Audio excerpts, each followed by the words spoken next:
Good morning.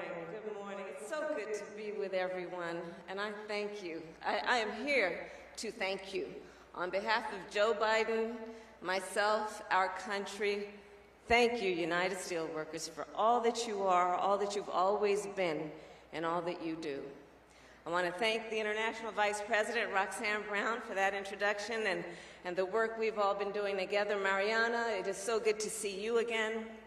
And of course, the International President, Tom Conway, thank you for your leadership of this incredible organization and your voice and your vision, which has been so valuable to the entire labor movement. And to all the members of the United Steelworkers, thank you for the work that you do every day to keep our nation running and to move our nation forward. And thank you for always standing in solidarity with workers everywhere, because that's who you are. As many of you know, I was born in Oakland, California, and when I was a child, my mother drove this yellow Dodge Dart, and I remember my sister and I would be sitting in the back seat, driving up 101, across the Golden Gate Bridge from time to time. And I remember as a child staring in awe at the towers, at the sweeping cables of the Golden Gate Bridge, thinking, because I learned about its history, thinking, what a magnificent sight. Thinking as a child, well, if America could build that, we can build anything. The Golden Gate Bridge is without question a monument to the potential of our country. And the Golden Gate Bridge was made with USW steel.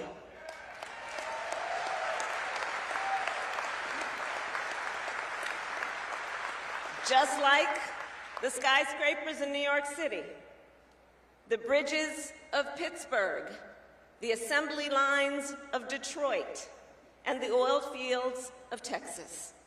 USW Steel built our nation.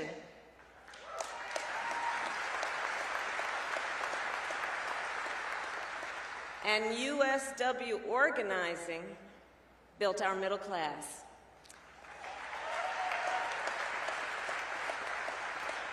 For decades, USW workers fought for a living wage, for company-funded pensions, and for job security.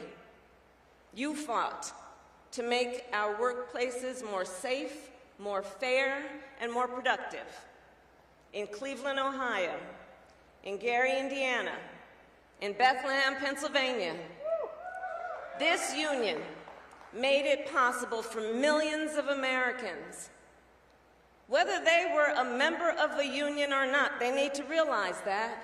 You made it possible for millions of Americans to fight for their rights and their benefits, such that they could buy a home, build a family, and retire with dignity. You did that.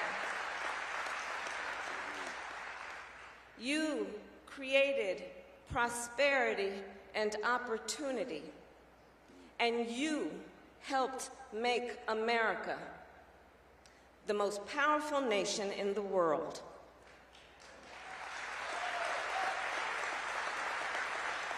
And I'm going to tell you something. I have now, as Vice President, talked directly in person or by phone with at least 100 heads of state from around the world. Presidents, prime ministers, kings.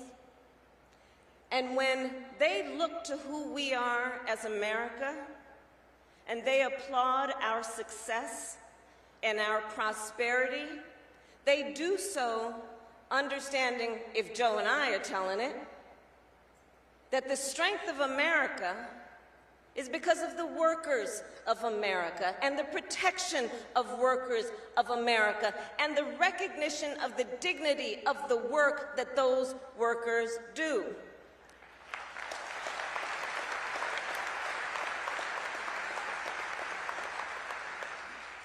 So all of that is who you are, and we should always remember our history. And to remember our history, we also remember that toward the end of the 20th century, as a result of global economic trends and trade policies that did not adequately protect American workers, our nation's economy began to shift. America began to export less and import more. Factories that communities had depended on for generations started to shut their doors, and union membership across industries began to decline. This organization, USW, saw these challenges, and you overcame them. In the face of incredible odds, you responded with incredible resilience. You continue to fight for workers and to fight to move our nation forward. And today, as you have for generations, the USW is building America's future. Across our nation, you are organizing workers in industries that have never been unionized before. Museum workers, tech workers. And last year, as you heard, I was in Pittsburgh with my dear friend, our dear friend, Secretary Marty Walsh, a great champion of working people, where he and I met with a group of Google contractors, programmers who code. And in 2019, those workers had voted to form a union, as you know. But nearly 2 years later, after a lot of negotiation, they still did not have a contract. Those workers, during our visit, told us about what we all here know. They told us about the power, the self-determination that people feel when they vote to unionize. They talked about the importance of solidarity. And they talked about you. They talked about how the United Steelworkers was with them every step of the way, which is why 1 month after that meeting, those workers signed their contract with Google.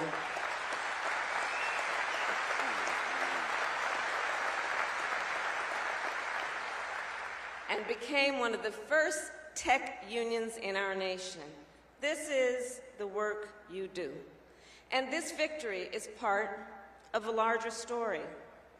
Today, we see the beginning of a new era in the American labor movement, led by you, standing on the shoulders of the great leaders who fought, who bled. For the strength of this movement, a new era, an era in which workers of every age, every race, every gender, every profession have the opportunity to benefit from the power of solidarity.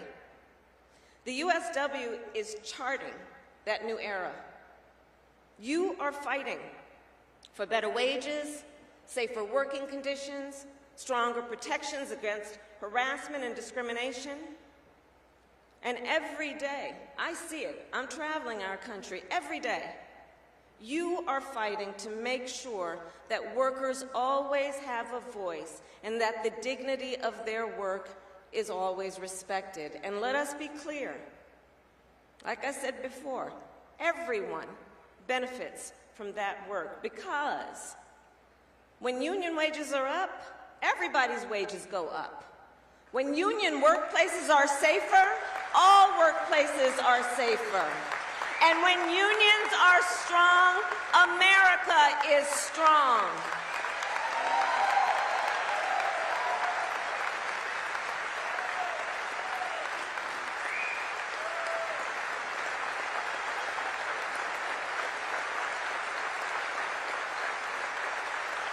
You're doing it.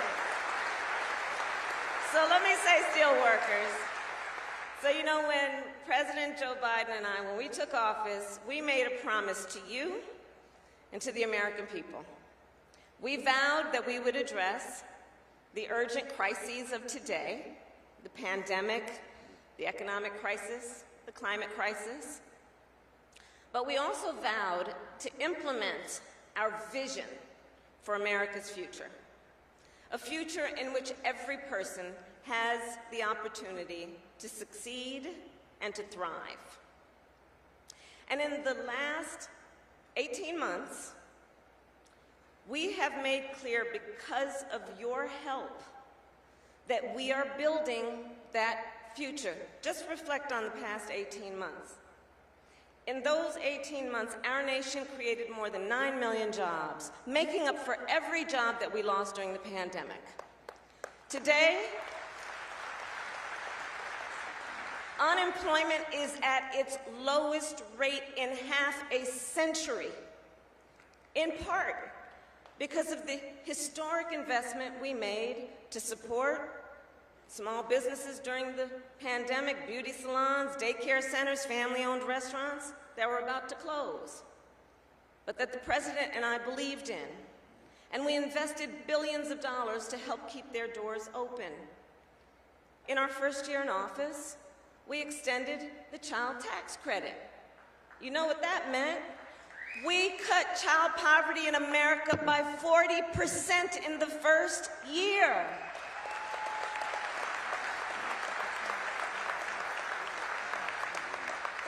And we passed a tax cut to give parents up to $8,000 for the cost of raising a child. That means putting more money in that parent's pocket for the cost of food, medication, and school supplies for their children. Through our White House Labor Task Force, which you've heard about, led with Marty Walsh, we have torn down barriers to organizing. And this year, our administration did, and this is something we are particularly proud of, did the long overdue work to protect pension plans for millions of union workers. Long overdue.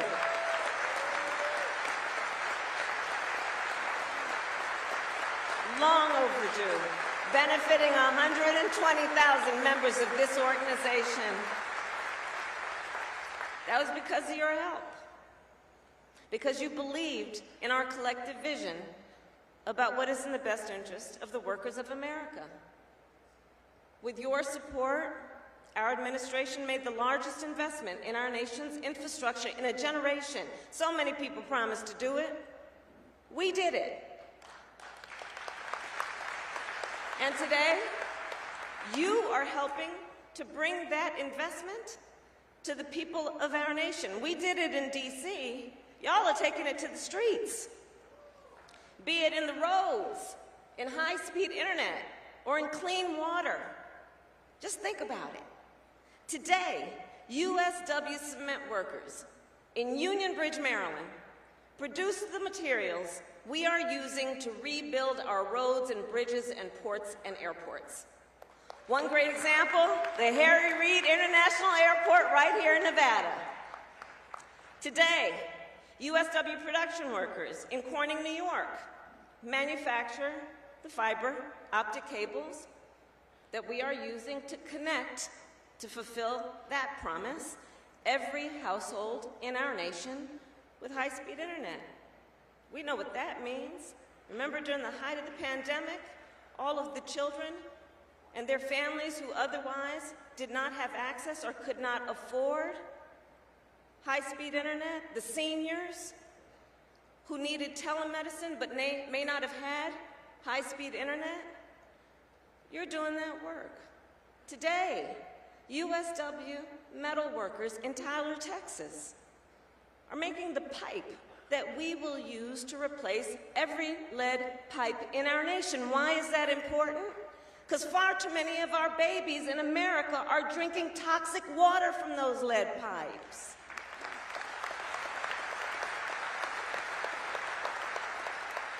And to make sure that USW facilities across the country can run at full capacity, our administration just boosted production of semiconductors, which will be made right here in America.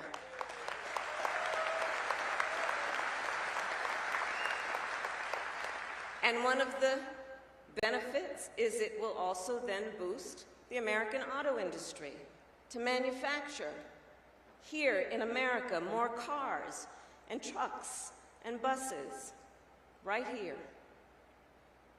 Steelworkers, you are one of the largest unions in the automotive supply chain. I don't need to tell you that. And for you then, this work will mean more jobs, more job security, and better pay.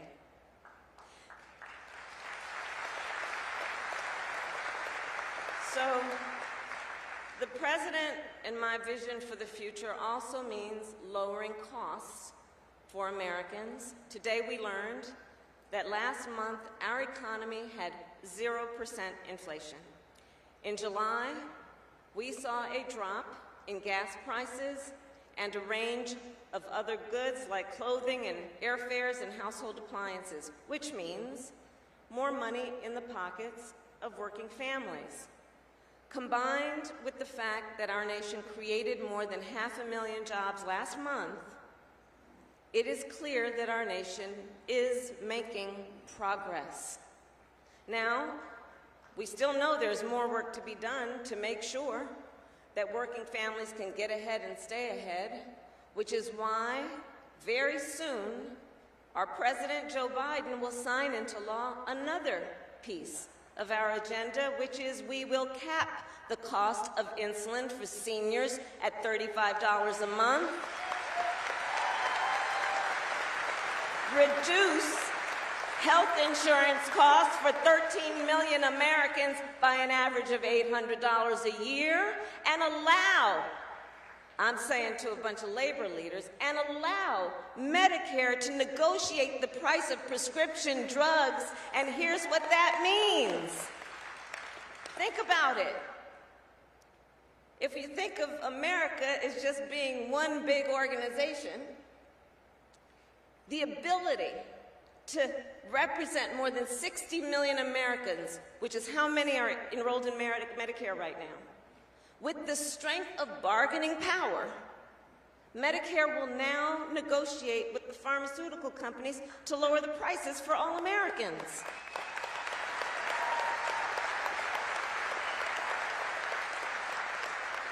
And you all are the authors of the strength of bargaining power, so you know what I'm talking about.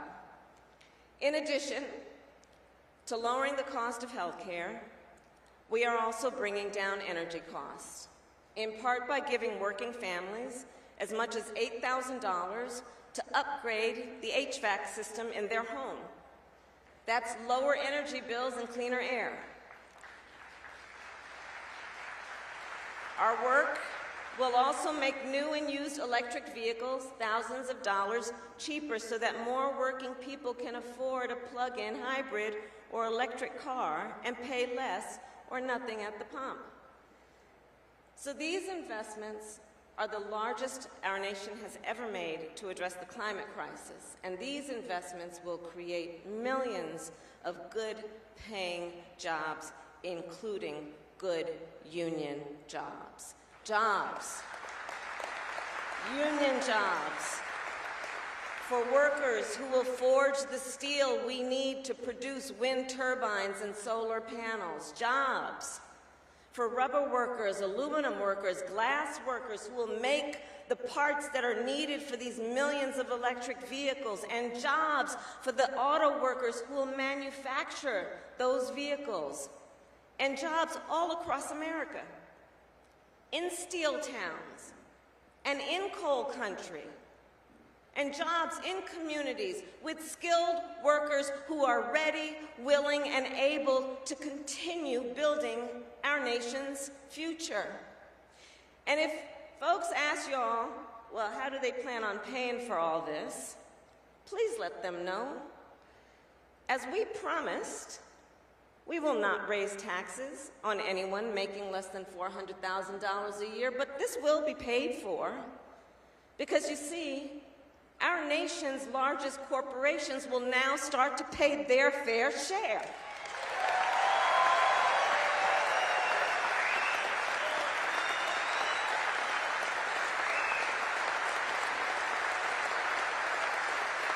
We're getting some stuff done. We're getting some stuff done. So, Steelworkers, we are here together with determination and resilience to meet the challenges of the moment and to invest in the future of our nation. And we are guided by the spirit of this labor union, and we are guided by the ambition of our nation to always push forward, to always fight for a more fair, more equal, and more just future. America has a job to do, and to get it done, we need you. So please, continue to do what you do so well. Continue to build coalitions of workers of all ages and races and backgrounds. Continue to activate and organize new communities. Continue to fight for the future of our nation. And I promise you, our administration will be with you every step of the way. God bless you, and God bless America.